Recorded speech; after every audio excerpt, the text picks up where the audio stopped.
Hey, I'm Scott Shilstone in the Deadline studio at the 2024 Toronto International Film Festival. I am joined by Damien Chazelle and J.K. Simmons. Gentlemen, thank you for being here. Thanks for having Thanks us. for Yes, having of us. course.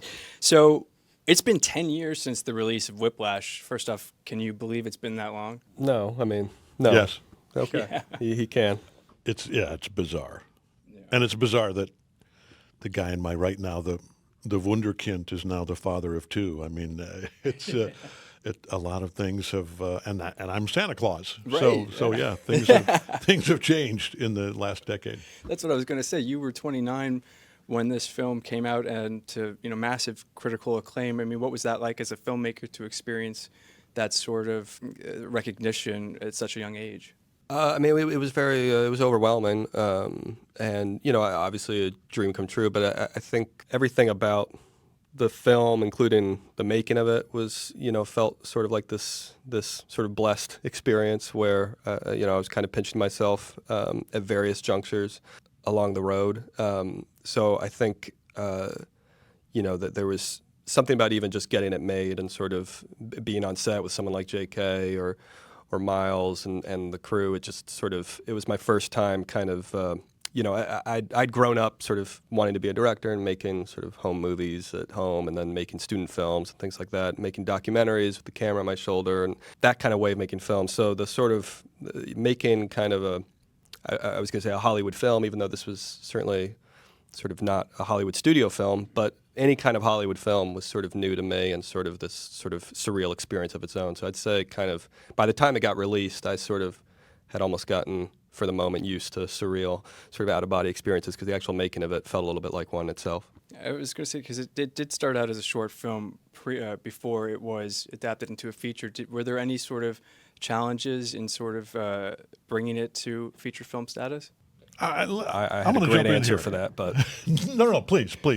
no. Here's the thing. When they sent it to me, Damien had written the feature film, and then per, I don't know whose advice, it was Helen or Jason or whoever, he had sort of extracted the short film from the feature as a way to generate funding for the feature as a sort of proof of concept. So a lot of people think he wrote a short film and then expanded it into a feature, but really the opposite is the case. The feature came out fully formed, and as I recall, the script that I read was very close to what we see on screen. I got that right? that's very accurate. Yeah. Very accurate. And JK, obviously, I mean, you had been working for years prior to Whiplash, but can you talk to me a little about what sort of impact that this film has had on your career? Most importantly, it was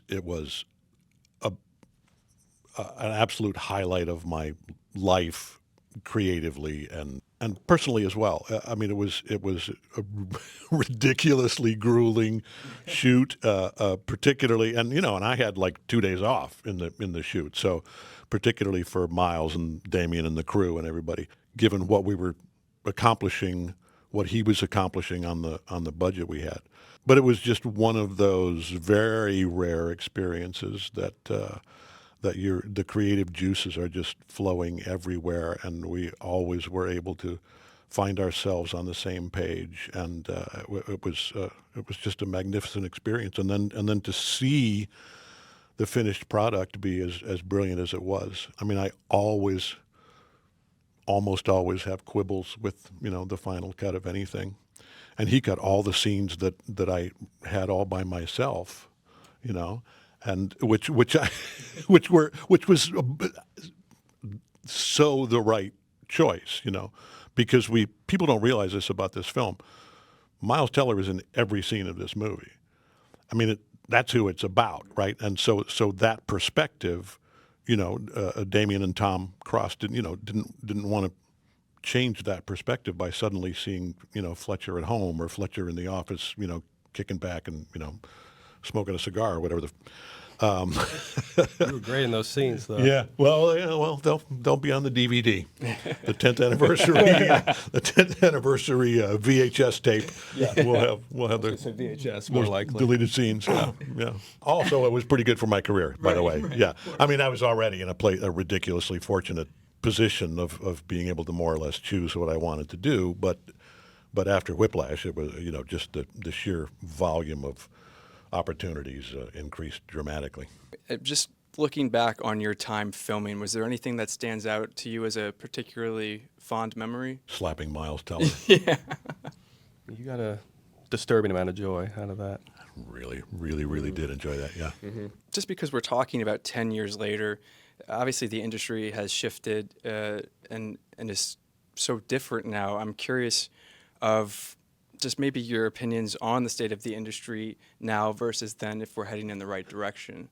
I don't know. I guess the one thing I will say is that part of what makes it feel like, it can't have been 10 years, because in some ways, so many of the same questions were being asked then. Obviously, there have been changes in the industry since we made this film, but that the sort of struggle of, is there a place for movies that are kind of, that are not IP driven, say, or that maybe are more character based or more dramas, the dreaded word. That was a dreaded. It's a dreaded word today. It was a dreaded word 10 years ago. And so I think sometimes we kind of think that things we're dealing with in the industry are very, constitute very recent history. But in some ways, it's like it's kind of the story of Hollywood on some level, that it's constantly going through these sort of moments of people looking in the mirror and wondering what the state of the industry is. I have a giant. This poster I like in my office. It's like a cover of a Paris Match magazine from 1953, I think, and the title is Cinema Dead? And it's all about TV coming in. And you think of the movies that were made since 1953. There's some great ones. So yeah. I mean, it's like I think we on our side of the aisle we have to just keep trying to do what we were doing 10 years ago, I guess, and just trying to keep making the stuff that we're interested in making, however hard or not it might be, Finally, I would just love to know, we love to see you guys collaborate together. Is there anything coming up that you guys are going to be working on together? Any talks? Yeah, Damien. What are you writing for me now? It would be an absolute honor to work with him again, because we were just reflecting on how long it's been since we've even seen each other in person, and we've been in touch, obviously, but working with this guy was one of the great joys of my both professional life and just life in general, So I would really love to find a way to replicate that experience, if possible, if you'll have me. Yeah, I guess. I'll try to make it a little less grueling, but I can't promise it. Especially in the state of the industry, yeah. I can't promise it. I hear you. Well, we have to leave it at that. That's too good. I appreciate it. Thank you so much. Yeah.